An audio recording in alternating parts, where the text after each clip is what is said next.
Ce chiffre maintenant qui en dit long sur la violence des turbulences traversées par un avion de la Singapore Airlines hier. 20 passagers du vol Londres-Singapour sont toujours hospitalisés en soins intensifs à Bangkok, où ce Boeing a dû atterrir en urgence. Un Britannique de 73 ans a succombé à un arrêt cardiaque et une centaine de personnes ont été blessées au total. Tiffaine Dubuard, comment expliquer un bilan si lourd ? Eh bien, après 10 heures de vol, l'avion a subitement piqué du nez. Imaginez, moins 2000 mètres en 5 minutes.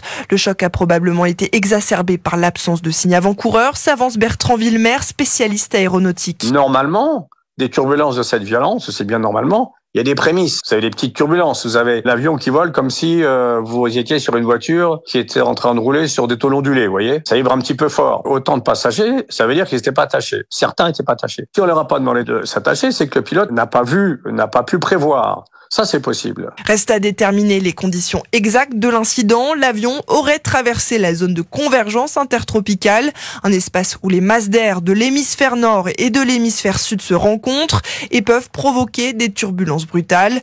Les scientifiques expliquent aussi que le changement climatique peut favoriser ce genre de turbulences invisibles au radar. Tiffaine Dubuard et Singapour a envoyé une équipe d'enquêteurs à Bangkok et promet des investigations approfondies sur les circonstances de l'incident.